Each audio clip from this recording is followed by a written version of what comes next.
Hello guys, कैसे हैं आप सब। मैं रोहित सिंह अपने YouTube channel Rohit chemistry classes में आपका स्वागत करता हूं। और हम लोग यूपी बोर्ड 2025 की तैयारी में लगे हुए हैं। और जब तक एग्ज़ाम नहीं हो जाएंगे तब तक हम लोग आराम से नहीं बैठेंगे। और हम लोग आज पढ़ने वाले हैं क्लास 10th साइंस में प्रकाश का परावर्तन और परावर्तन के नियम।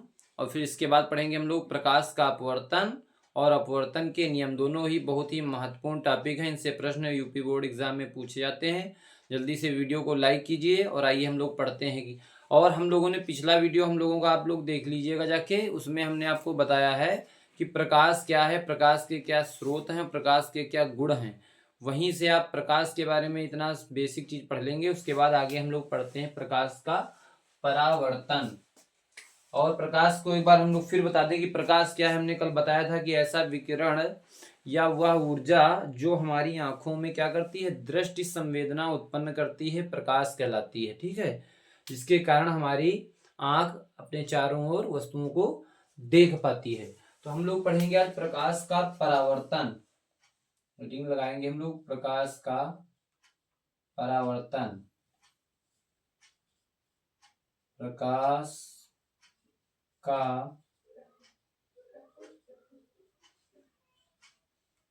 प्रकाश का परावर्तन। प्रकाश का परावर्तन, इसमें हम लोग देखेंगे कि प्रकाश जब प्रकाश किसी पालिशदार, बहुत ही आसान भाषा में हम आप लोगों को प्रकाश का परावर्तन बताएंगे। जब प्रकाश किसी पालिशदार या चिकने तल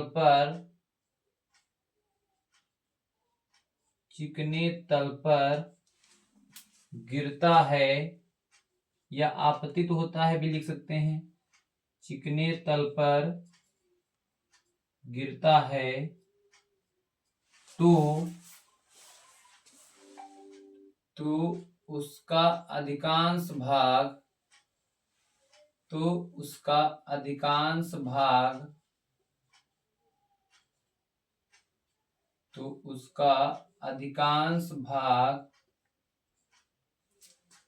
तल से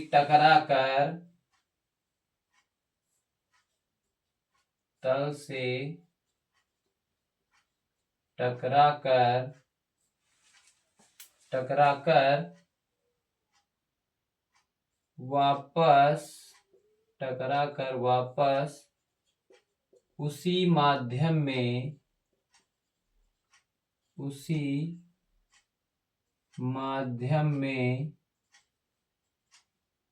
चला जाता है। उसी माध्यम में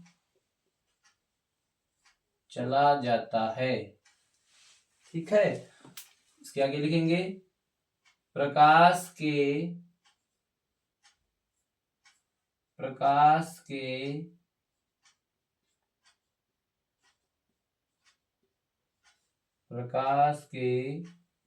पालिशदार या चिकने तल से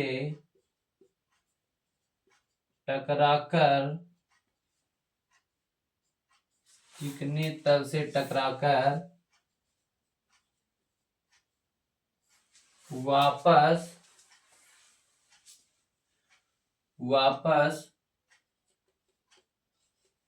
उसी माध्यम में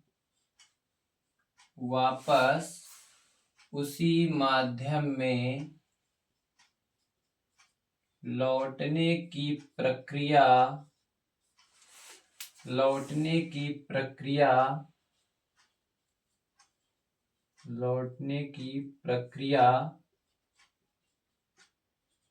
प्रकाश का परावर्तन कहलाती है। प्रकाश का परावर्तन कहलाती है। प्रकाश का परावर्तन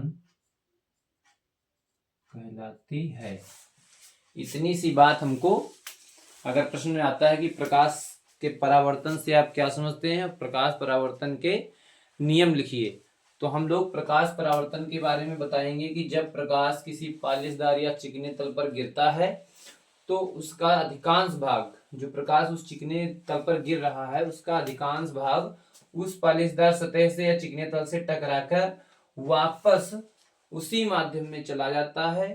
तो प्रकाश के पालिशदार या चिकने तल से टकराकर वापस उसी माध्यम में लौटने की प्रक्रिया प्रकाश का परावर्तन कहलाती है। ठीक है, जैसा कि हम लोग यहाँ पर भी चित्र के द्वारा देखेंगे। अगर इसका हम लोग यहाँ पर चित्र देखें तो हम लोग एक ले लेंगे यहाँ पर दर्पण, और इस दर्पण का ये वाला जो पीछे हिस्सा है ये पालिशदार है। ठीक है, इस दर्पण का ये वाला जो हिस्सा है कैसा है, पालिशदार है, और इस पर एक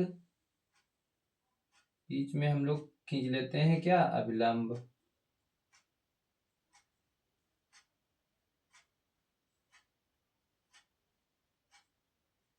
ठीक है, अभिलंब,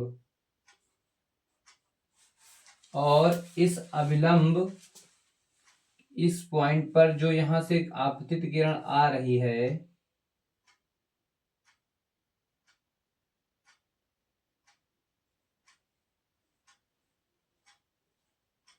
हम लोग देखेंगे ये जो आपतित किरण आ रही है इधर, इसको हम लोग सीधी लाइन से बना लेंगे।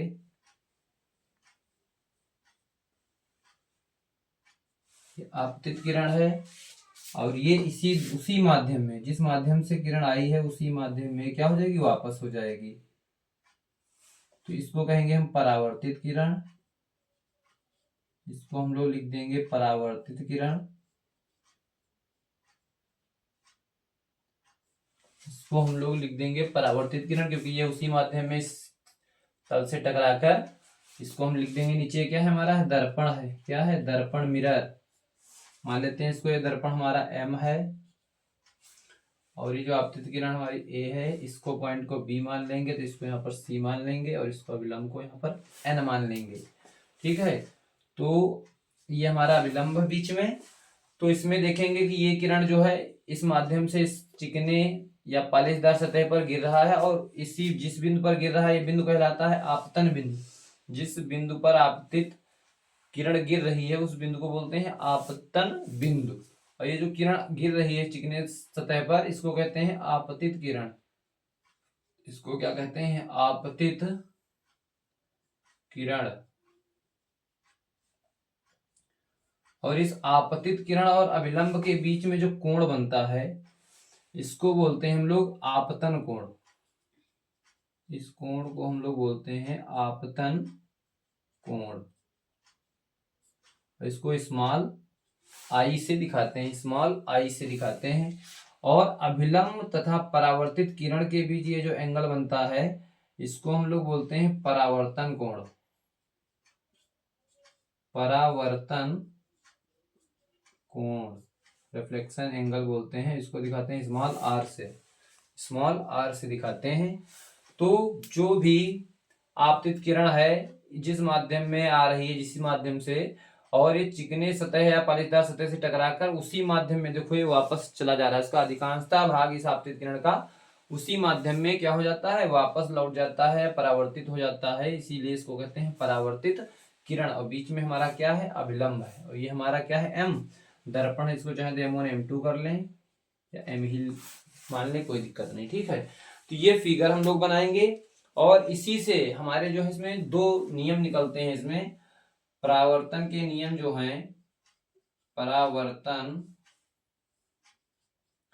और ये जो थ्योरी लिखी है इसको और अगर डिटेल में लिखना है तो इसी चित्र का हम लोग प्रयोग करते हुए थोड़ा सा और बढ़ा देंगे कि आपतित किरण AB आपतन बिंदु पर गिरती है, जिससे या उसी माध्यम में BC परावर्तित किरण के रूप में वापस लौट जाती है, और आपतित किरण AB और अभिलंब BN के मध्य बना कोण आपतन कोण, और ये परावर्तन कोण सबके बारे में बता देंगे। तो थोड़ा सा थ्योरी 2-4 लाइन और आप इस चित्र का इस्तेमाल करके, प्रयोग करके आप थ्योरी बढ़ा सकते हैं। परावर्तन के नियम, परावर्तन के नियम, बहुत अच्छे से तैयार करेंगे। परावर्तन के नियम दो होते हैं। कितने होते हैं? परावर्तन के नियम कितने होते हैं? दो। पहला क्या होता है? आपतित किरण, परावर्तित किरण तथा आपतन बिंदु पर अभिलंब, तीनों क्या होते हैं? एक ही तल में होते हैं। क्या होते हैं? तीनों एक ही तल में होते हैं। तो हम लोग लिखेंगे आपतित किरण, आपतित किरण, आपतित किरण कामा आपतन बिंदु पर अभिलंब, आपतन बिंदु पर अभिलंब तथा परावर्तित किरण, तथा परावर्तित किरण तीनों, परावर्तित किरण तीनों से मतलब आपतित किरण, अभिलंब और परावर्तित किरण तीनों एक ही तल में, तीनों एक ही तल में स्थित होते हैं। तीनों एक ही तल में स्थित होते हैं। तीनों एक ही तल में स्थित होते हैं। एक तो ये आप परावर्तन कोण का, परावर्तन का पहला नियम हो गया। दूसरा नियम क्या है? सेकेंड, ये जो आपतन कोण आई आप देख रहे हैं, जो आपतित किरण और अभिलंब के मध्य बन रहा है, और जो ये परावर्तन कोण स्मॉल आर है, जो अभिलंब और परावर्तित किरण के मध्य बन रहा है, ये दोनों एंगल, दोनों कोण क्या होते हैं? आपस में इक्वल होते हैं, आपस में बराबर होते हैं। तो ये भी नियम है परावर्तन का। सेकेंड नियम देखिए क्या है? आपतन कोण, आपतन कोण, आपतन कोण तथा परावर्तन कोण, आपतन कोण तथा परावर्तन कोण बराबर होते हैं। आपस में भी लिख सकते हैं, आपस में बराबर होते हैं, बराबर होते हैं, बराबर होते हैं। अर्थात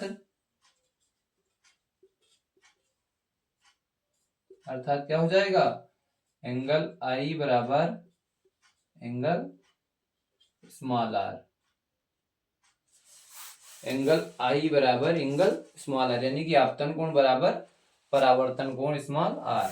ये दो नियम है परावर्तन के। एक तो आपतित किरण, ये जो चिकनी सतह या पाइपदार सतह पर तल पर गिर रही है, और आपतन बिंदु पर जो अभिलंब है, और जो परावर्तित किरण उसी माध्यम में वापस जा रही है, तीनों क्या होते हैं? एक ही तल में स्थित होते हैं। और दूसरा नियम क्या है? आपतन कोण और परावर्तन कोण दोनों क्या होते हैं? बराबर होते हैं। कोण आई और कोण आर दोनों आपस में क्या होते हैं? इक्वल होते हैं। तो इस तरह से प्रकाश का परावर्तन, अगर प्रश्न आता है, लघुत्तरी प्रश्नों में खूब पूछा जाता है कि प्रकाश के परावर्तन से आप क्या समझते हैं, और परावर्तन के नियम भी लिखिए। तो वहां से आप इतना लिखकर आप बिल्कुल ठोस लिखेंगे और ठोस नंबर आप पाएंगे। ज्यादा कुछ इसमें बना के लिखना नहीं है। आपको मैंने जितना लिखना था बहुत ही सीमित कम शब्दों में और बिल्कुल सटीक आंसर इसका आप दे सकते हैं। इस तरह से प्रकाश का परावर्तन और परावर्तन के नियम। जल्दी से स्क्रीनशॉट लीजिए, फिर हम लोग देखेंगे प्रकाश का अपवर्तन क्या होता है। ठीक है, अभी प्रकाश का परावर्तन हम लोग देखें। जल्दी से स्क्रीनशॉट लीजिए सभी लोग।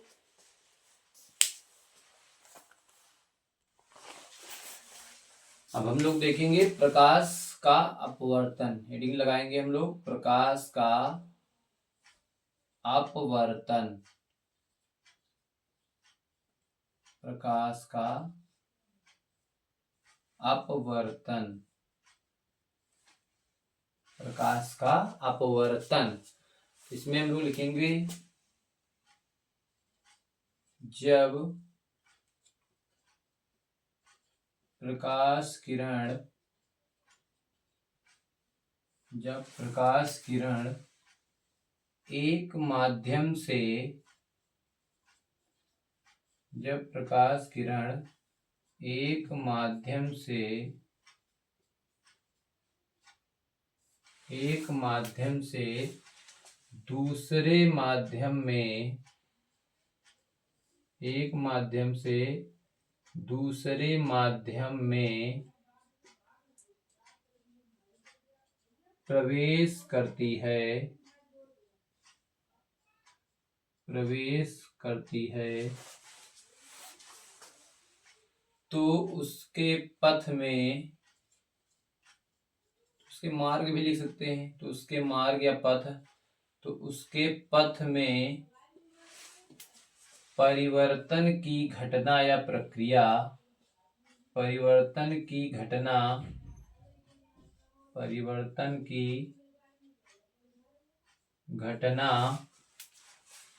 प्रकाश का अपवर्तन कहलाती है। प्रकाश का अपवर्तन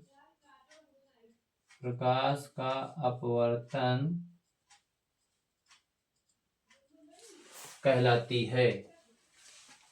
प्रकाश का अपवर्तन कहलाती है। और ये जो प्रकाश का अपवर्तन का जो मेन कारण होता है वो इसलिए होता है क्योंकि जब प्रकाश विभिन्न अलग अलग माध्यमों में प्रवेश करता है तो हर एक माध्यम में उसकी चाल भी क्या होती है, अलग अलग होती है। इसमें लिख लेंगे पॉइंट ए बी, प्रकाश अपवर्तन का मुख्य कारण या प्रकाश अपवर्तन का कारण, प्रकाश अपवर्तन का कारण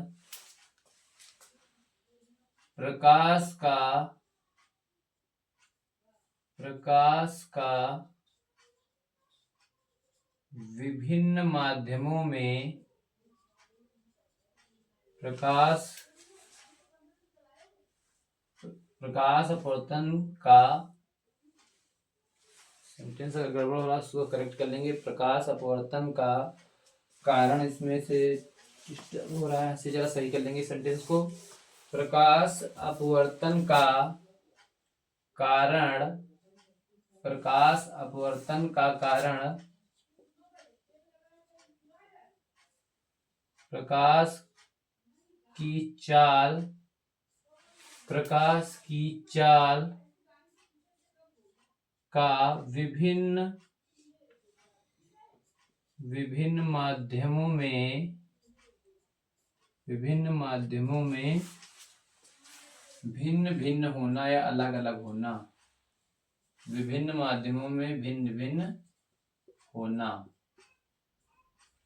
ठीक है, ये प्रकाश अपवर्तन का मुख्य कारण है कि प्रकाश हर एक अलग अलग माध्यम में उसकी अलग अलग चाल होती है। तो जब प्रकाश किरण एक माध्यम से दूसरे माध्यम में प्रवेश करती है तो उसके पथ में परिवर्तन की जो घटना होती है वो प्रकाश का अपवर्तन कहलाती है। प्रकाश अपवर्तन का कारण प्रकाश की चाल का विभिन्न माध्यमों में भिन्न भिन्न होना। ठीक है, तो इसमें जरा चित्र देखेंगे अगर, कि अगर प्रकाश, अगर इधर देखेंगे, अगर हम लोग ऐसे बनाते हैं एक ये सीधी सी लाइन और इस पर ऐसे एक अभिलंब खींच लेते हैं। ऊपर अगर यहाँ हम लोग ले लें विरल माध्यम, कैसा माध्यम, विरल माध्यम, और नीचे कैसा माध्यम है, सघन माध्यम है, सघन माध्यम।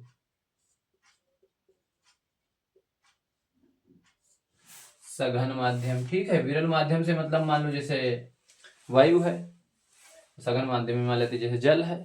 ठीक है, तो विरल माध्यम और सघन माध्यम। तो जो यहाँ से किरण आपतित होके आ रही है, ये किरण, ये जो किरण आपतित होके यहाँ पर पड़ रही है, तो ये किरण ऐसे सीधी निकल जानी चाहिए। ठीक है, लेकिन ये क्या करती है, इसके मार्ग में थोड़ा सा परिवर्तन हो जाता है, विचलित हो जाती है, और ये क्या होती है, बिल्कुल सीधी न जाके हल्का सा अभिलंब की ओर क्या हो जाती है, झुक जाती है, हल्का सा अभिलंब की ओर झुक जाती है। ठीक है, इसी को, कोण को कहते हैं हम लोग। अच्छा, ये किरण जो पड़ रही है इसको कहते हैं आपतित किरण। ये जो किरण है कैसी है, आपतित किरण है। ये अभिलंब है, ये अभिलंब है, और ये जो किरण है तो थोड़ा सा अपने मार्ग से विचलित होकर अभिलंब की ओर झुक जाती है। यह है कैसी? अपवर्तित किरण। अपवर्तित किरण, अपवर्तित किरण ये है स्मॉल आर और ये है स्मॉल आई, जो ऊपर कोण बन रहा है। आपतित किरण अभिलंब के बीच में कौन सा कोण बन रहा है? आपतन कोण। और ये अभिलंब और अपवर्तित किरण के बीच में कौन सा कोण बन रहा है? स्मॉल आर, अपवर्तन कोण। ठीक है, तो इस तरह से जब भी कोई प्रकाश की किरण विरल माध्यम से सघन माध्यम में जाती है तो क्या होता है? अपवर्तित किरण अभिलंब की ओर क्या हो जाती है? झुक जाती है, मतलब अभिलंब की के पास आ जाती है, अभिलंब की तरफ आ जाती है, अभिलंब के पास आ जाती है। तो इसको लिख लेंगे, जब जब प्रकाश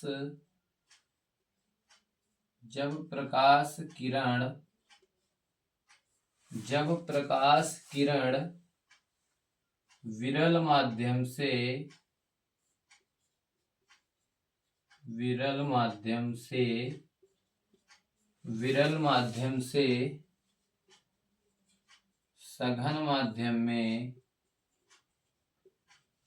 विरल माध्यम से सघन माध्यम में प्रवेश करती है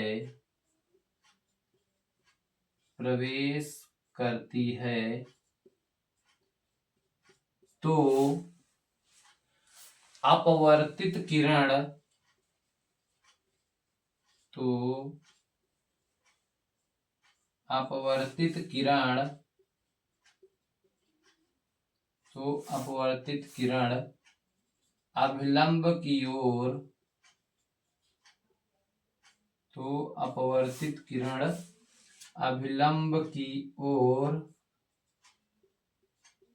अभिलंब की ओर झुक जाती है।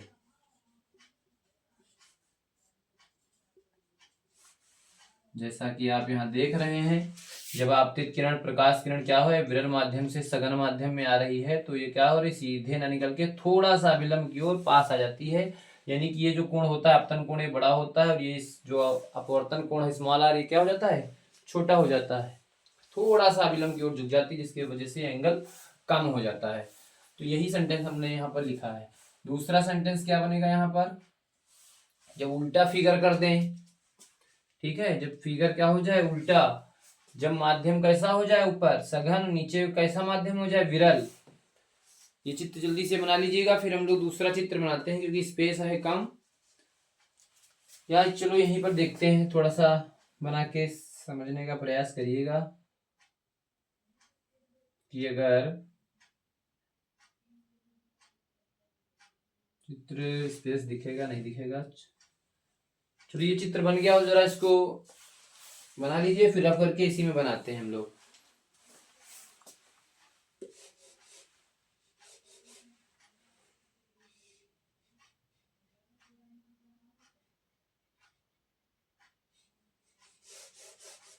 हम इसी में करेक्ट किए दे रहे हैं। आप लोग जो है पहले जो चित्र हमने बनाया था वो इस सेंटेंस का है, और अगला जो चित्र हम लोग बनाने जा रहे हैं कि जब क्या होगा? आपतित किरण या प्रकाश किरण क्या होगी? सघन माध्यम।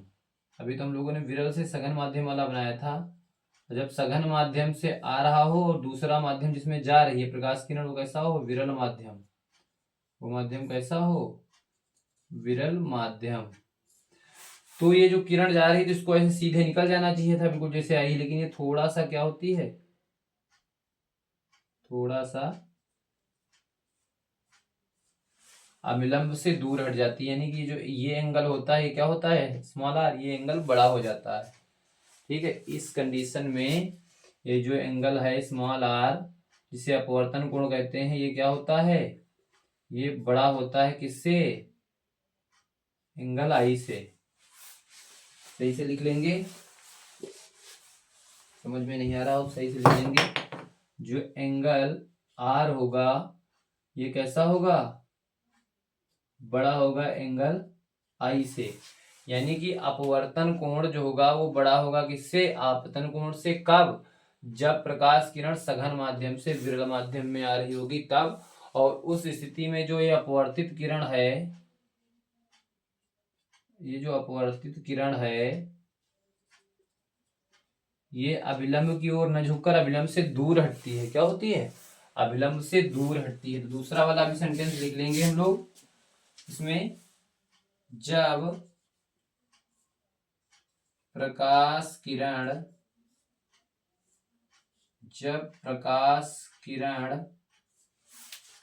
सघन माध्यम से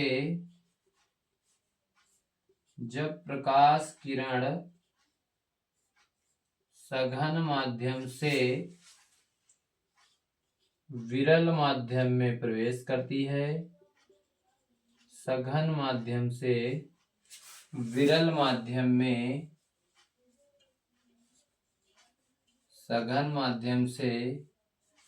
माध्यम में प्रवेश करती है, तो अपवर्तित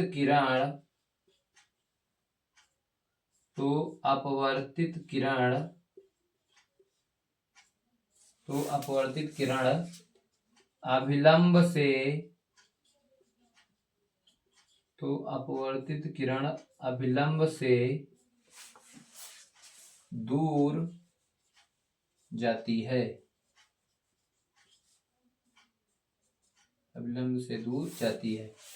उसमें क्या होता था, जब विरल से सघन में आ रहा था, जो इसके पहले चित्र बनाया था उसमें क्या था, जो ये अपवर्तित किरण थी ये क्या हो रही थी, अभिलंब के पास आ रही थी, अभिलंब की ओर झुक रही थी। लेकिन यहाँ पर देख रहे हैं जब प्रकाश किरण सघन माध्यम से विरल माध्यम में प्रवेश कर रही है तो ये अभिलंब से दूर हटती है, एंगल ये बढ़ जाता है, एंगल बड़ा हो जाता है। ठीक है, तो जिसके कारण से ये एंगल स्मॉल कोणार जो था, अर्थात angle R is greater than angle I, अपवर्तन कोण इज ग्रेटर देन आपतन कोण। ठीक है, अपवर्तन कोण यहाँ पर बड़ा हो जाएगा और आपतन कोण छोटा हो जाएगा। जबकि इस पहले वाले सेंटेंस में क्या था, यहाँ पर जो एंगल आर था वो क्या था, छोटा, और आई बड़ा था, तो I is greater than angle R था यहाँ पर, इसमें उल्टा हो जाएगा। ठीक है, तो ये कुछ पॉइंट था जिसके बारे में, प्रकाश का अपवर्तन अगर आता है तो हम ये दो चित्र बना के अलग अलग माध्यमों से दिखा देंगे कि जब विरल से सघन में जाता है तब क्या होता है, और जब सघन से विरल में जाता है तब क्या होता है, दूसरा पॉइंट जो हमने लिखा है। और प्रकाश का अपवर्तन के बारे में बता देंगे, और इसका नियम जो है, अपवर्तन के दो नियम होते हैं, जैसे प्रकाश परावर्तन के दो नियम होते हैं वैसे ही प्रकाश अपवर्तन के दो नियम होते हैं। जल्दी से स्क्रीनशॉट दीजिए, फिर हम ऊपर लिखते हैं क्योंकि बोर्ड में स्पेस कम है वरना दिखेगा नहीं, नीचे लिखेंगे। जल्दी से स्क्रीनशॉट लीजिए सब लोग, लिखेंगे हम लोग अपवर्तन के नियम, नीचे स्पेस कम था इसीलिए हम लोग ऊपर लिख रहे हैं अपवर्तन के नियम, अपवर्तन के नियम। ठीक है, जैसे परावर्तन के दो नियम थे वैसे ही अपवर्तन के भी दो नियम है। कौन सा? पहला नियम क्या है कि आपतित किरण और अपवर्तित किरण और तथा अभिलंब, तीनों भी चित्र में देखे थे, आपतित किरण और अपवर्तित किरण और जो अभिलंब था वो तीनों कैसे होते हैं, एक ही तल में होते हैं। जैसे वहां पर अब परावर्तन में क्या था, आपतित किरण, परावर्तित किरण, अभिलंब तीनों एक तल में थे, लेकिन यहाँ पर क्या होता है, आपतित किरण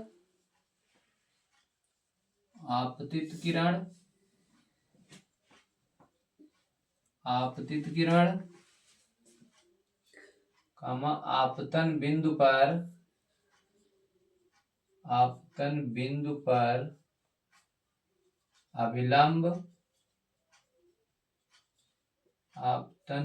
पर अभिलंब, तथा अपवर्तित किरण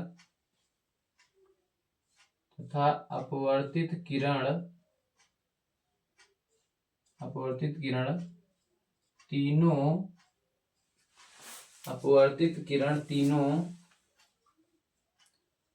एक ही तल में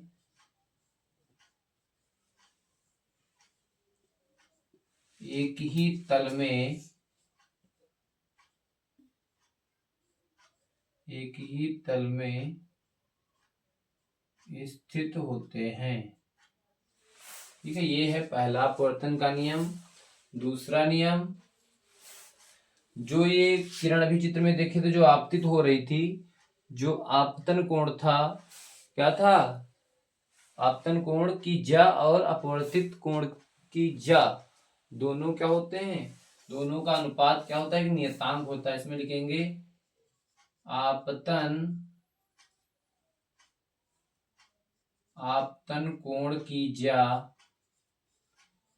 आपतन कोण की ज्या से मतलब है साइन आई, तथा अपवर्तन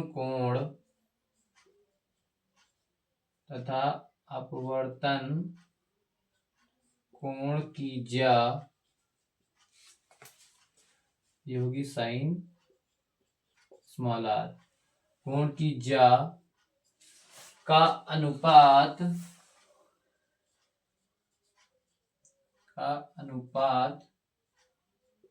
एक नियतांक होता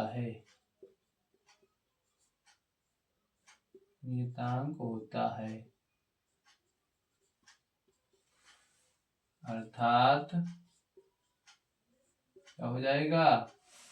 आपतन कोण की ज्या यानी कि sine i upon sine small r बराबर क्या लिख देंगे यहाँ पर? नियतांक। यही जो है सेकेंड नियम है किसका? अपवर्तन का सेकेंड लॉ है। दूसरा नियम अपवर्तन का क्या है? Sine i upon sine r. आपतन कोण की ज्या बटे अपवर्तन कोण की ज्या बराबर क्या होती है? नियतांक। और इसी को हम लोग क्या कहते हैं? स्नेल का नियम भी कहते हैं। Sine i upon sine r बराबर नियतांक, इसी को क्या कहते हैं? स्नेल का नियम। भी नीचे लिख लेंगे इसे स्नेल का नियम। अगर अलग से भी आ जाता है स्नेल का नियम क्या है तो हम लोग यही लिखेंगे, इसे स्नेल का नियम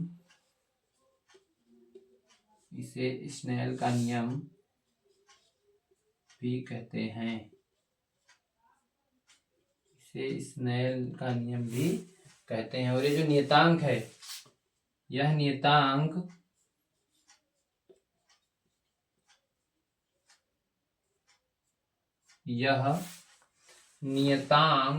किसके बराबर होता है? बताइए। यह नियतांक जो होता है पहले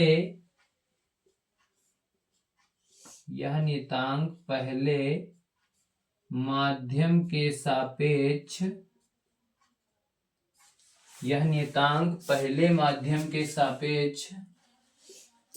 दूसरे माध्यम का अपवर्तनांक होता है। दूसरे माध्यम का अपवर्तनांक होता है। ठीक है, तो इतना ध्यान रखेंगे। और इसे म्यू से या एन से, इसे म्यू या स्मॉल एन से प्रदर्शित करते